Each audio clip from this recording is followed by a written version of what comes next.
মানুষ বড় অভিমানী প্রাণী। সে চায় তার মন খারাপ হলে প্রিয় মানুষটাকে না বললেও সে বুঝে ফেলুক। ফোন করে খানিক ম্লান গলায় হ্যালো বলতেই ওপারের মানুষটা বলুক, তোমার মন খারাপ। তার এলোমেলো চুল, খানিকটা লাল চোখ দেখে বলুক, তোমার ঘুম হয়নি রাতে, দুঃস্বপ্ন দেখেছ, টেনশন করছো কিছু নিয়ে।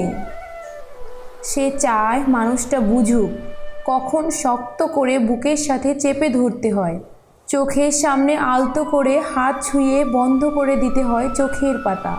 সে চায় মানুষটা বুঝুক কখন হাতের মুঠোয় হাত রাখতে হয়, ফিস ফিসিয়ে বলতে হয় আমি তো আছি, তবে মন খারাপ কেন। সে চায় মাঝরাত্রিরে সে টের পাক পাশের মানুষটা তার মাথার নিচের সরে যাওয়া বালিশটা ঠিক করে দিচ্ছে। শেষ রাতে যখন খানিক হিম নামে তখন জড়িয়ে দিচ্ছে ওম চাদরে। সে চায় তার জন্য মাঝরাত্রিরেও কেউ বাড়ি ফেরার অপেক্ষায় থাকুক, মনে রাখুক তার জন্মদিনের কথা, প্রথম দিনের কথা, স্পর্শ ও অনুভূতির কথা।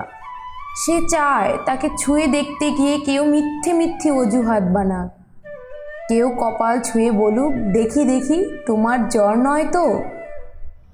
অভিমানে দূরে সরে যেতে চাইতেই কেউ বলুক খানিক ভুল করেছি বলেই দূরে সরে যেতে হবে, তবে এই যে এত ভালোবাসি তাতে আরও কাছে আসা যায় না, আরও আরও কাছে, অনেক অনেক কাছে।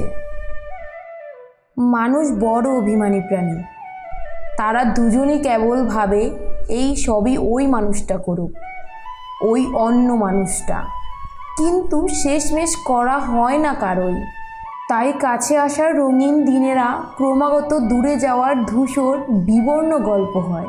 মানুষ বড্ড অভিমানী প্রাণী।